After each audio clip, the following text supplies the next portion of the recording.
एक खास शख्सियत के साथ मुलाकात। देखिए जयदेव पटेल के साथ नंबर 1 इंडिया न्यूज पर रोजाना रात 9 बजे।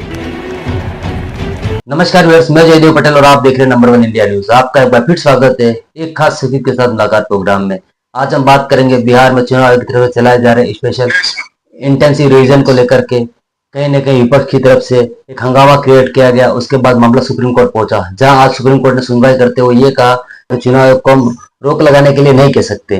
तो इसी के साथ साथ में उन्होंने ये सुझाव भी दिया चुनाव आयोग को कि कहीं न कहीं स्पेशल इंटेंसिव रिवीजन में आधार कार्ड, वोटर कार्ड और साथ ही राशन कार्ड को कहीं न कहीं सम्मिलित किया जाना चाहिए। ऐसे में क्या सुप्रीम कोर्ट ने जो सुझाव दिया है ये चुनाव आयोग मानने के लिए बाध्य है? इन्हें तमाम मुद्दों पर बात करने के लिए हमारे साथ खास मेहमान है सुप्रीम कोर्ट के अधिवक्ता संजय के चड्ढा। संजय चड्ढा जी, आपका बहुत बहुत स्वागत है आज हमारे प्रोग्राम में। जी धन्यवाद जयदेव जी। संजय चड्ढा जी, आपसे मेरा पहला सवाल है कि सुप्रीम कोर्ट में आज बिहार चुनाव आयोग की तरफ से चलाए जा रहे स्पेशल इंटेंसिव रिवीजन को लेकर के सुनवाई हुई। उस दौरान उन्होंने कहा कि हम स्पेशल इंटेंसिव रिवीजन जो चलाया जा रहा है उस पर रोक नहीं लगा सकते। आखिर इसके क्या मायने आप देखते हैं? देखिए, दो तीन बड़ी स्पष्ट बातें मैं आपको बताना चाहता हूँ। कानून की क्या प्रोविजन है जी, आर्टिकल 324, इलेक्शन कमीशन एक कॉन्स्टिट्यूशनल बॉडी है और उसके अंदर कॉन्स्टिट्यूशन में उसको अधिकार दिए गए हैं कि ये रिवीजन का जो अधिकार है वो उसमें निहित है कि वो कभी भी कैसे बनना चाहिए वोटर लिस्ट और उसमें कब कब रिवीजन होना चाहिए, ये अधिकार है। और इसके साथ ये समावेशित सेक्शन है, section 21 representation of people's act का। उसमें भी इलेक्शन कमीशन को कानूनी तौर पे स्टैट्यूटरी राइट है कि वो कब रिवीजन करे, क्या करे, उससे रिलेटेड, इलेक्शन से रिलेटेड वो अधिकार है। तो ये सबको पता होना चाहिए। तो जो ये एक्टिविटी हो रही है ये किसी भी तौर पे गैर कानूनी एक्टिविटी नहीं है। सबसे बड़ी जिसपे चैलेंज किया गया था, जैसा कि जो पक्षकार हैं, आप मैं नाम नहीं लेना चाहूंगा क्योंकि सूक्ष्म में बात करना ज्यादा अच्छा रहता है, उन्होंने कहा था कि आर्टिकल 19, 21, 324, 326 इन तमाम आर्टिकल्स की वायलेशन हो रही है इस particular sir as we call it special intensive revision जो प्लानिंग हो रही है इसमें। और प्लानिंग क्या, इसका पहला पक्ष तो हो भी गया है जैसा आप सब जानते हैं। तो इस परिप्रेक्ष्य में हम बात कर रहे हैं, लेकिन जो सुप्रीम कोर्ट ने भी कहा और मैं सुप्रीम कोर्ट की बात को यहां दोहरा रहा हूं कि समय कि जब इलेक्शन सर पे है आप उस वक्त इसको ले रहे हैं। पहला ये एक बहुत बड़ा बात सुप्रीम कोर्ट ने कही। और दूसरी जो सबसे अहम बात है, अगर मैं पक्षकारों की ओर से जो उन्होंने ये पिटीशंस दायर करी हैं उनकी ओर से बोलूं तो सबसे बड़ी बात कि एक तो समय और दूसरा क्या सिटीजनशिप को देखने का अधिकार किसके पास है। सिटीजनशिप को देखने का अधिकार मिनिस्ट्री ऑफ होम के पास है, नंबर 2।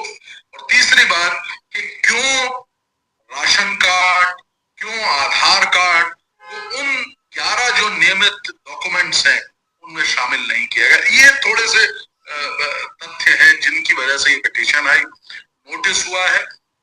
और आप जैसा जानते ही है कि 28 तारीख को अब ये नेक्स्ट डेट ऑफ हियरिंग है जिसमें कि एक तफसील से बड़ा एक रिप्लाई इलेक्शन कमीशन की ओर से आएगा। लेकिन आज की एक सबसे बड़ी जो बात है वो ये है कि किसी भी प्रकार से जो रिवीजन का काम है इसको रोकने का कोई भी आदेश नहीं दिया है। जयदेव जी। संजय चड्ढा जी, अगर हम बात करते हैं तो आज सुप्रीम कोर्ट ने अपनी सुनवाई के दौरान चुनाव आयोग को यह भी कहा कि स्पेशल इंटेंसिव रिवीजन जो चलाया जा रहा है उसमें कहीं न कहीं सुझाव देते हुए कि उसमें आधार कार्ड हो गया, वोटर कार्ड हो गया, राशन कार्ड हो गया, इनको कहीं न कहीं इंक्लूड किया जाए। ऐसे में क्या चुनाव आयोग सुप्रीम कोर्ट की तरफ से दिए गए सुझाव को मानने के लिए बाध्य है? देखिए, अगर मैं स्ट्रिक्ट सेंस में कहूं, कानूनी तरीके से कहूं कि कोई ये सुझाव है, कोई बाइंडिंग फोर्स नहीं है इसके पास। लेकिन आज 75 साल का हमारा एक बहुत मजबूत डेमोक्रेसी है और व्यवस्था हम रूल ऑफ लॉ से हैं।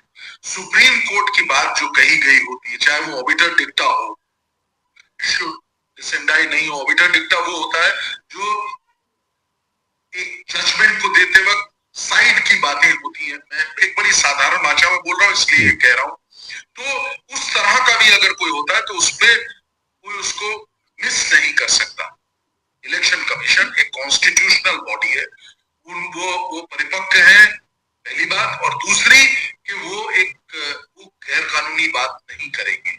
इसलिए ये जो सुझाव है ये बड़े महत्वपूर्ण सुझाव है, और मुझे ऐसा लगता है, प्राइमा फेसी मुझे ये लगता है कि इन सुझावों को सुप्रीम कोर्ट निश्चित तौर पे फॉलो करेगी, इलेक्शन कमीशन निश्चित तौर पे फॉलो करेगी, और वो करना भी चाहिए, क्योंकि एक कानूनी बात जो है वो करी है सुप्रीम कोर्ट ने। जी सर चड्डा जी, आपसे मेरा एक आखिरी सवाल है कि स्पेशल इंटेंसिव रिवीजन को लेकर आप सुप्रीम कोर्ट में सुनवाई चली, उसके बाद में अगली सुनवाई 28 जुलाई को होनी है।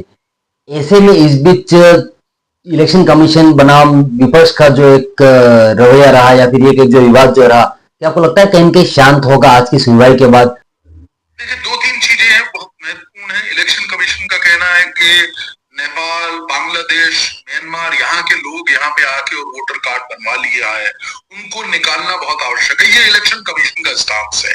दूसरी तरफ जो एक रे ऑफ होप पिटिशनर्स को है कि अब राशन कार्ड, आधार कार्ड इत्यादि को भी मान्यता जो इलेक्शन कमीशन है वो जरूर देगी, ऐसा उनको लगता है, क्योंकि सुप्रीम कोर्ट ने एक सुझाव दिया, जैसा कि आपने कहा था, आपका शब्द चुरा रहा हूं, और मुझे ऐसा प्रतीत होता है कि थोड़ी सी ये जो तनातनी है ये थम जाएगी और चीजें आगे बढ़ेंगी। This is what I have to say, और बाकी तो समय आने वाला बताएगा कि क्या है। और एक इम्पोर्टेंट जो क्लियरिटी मैं आपको समक्ष रखना चाहता हूँ, यही कारण था कि आज जो स्पेशल जो इनिशिएटिव है, इस इनिशिएटिव को रोका नहीं गया है, पहली चीज। नंबर दूसरी चीज ये कि एक सुझाव भी दिया सुप्रीम कोर्ट ने कि भाई ये चीजें आप ऐड कर लीजिए, किसी भी तरीके से आप सिटीजनशिप को नहीं देख सकते, वो मिनिस्ट्री ऑफ होम का अफेयर है, और इसलिए मुझे ऐसा लगता है कि अब पटरी पे चल के इस चीज को किया जाएगा। जी सर चड्डा जी, आपने हमारे लिए समय निकाला और हम अपनी जानकारी हमारे साथ साझा करी, उसके लिए आपका बहुत बहुत धन्यवाद।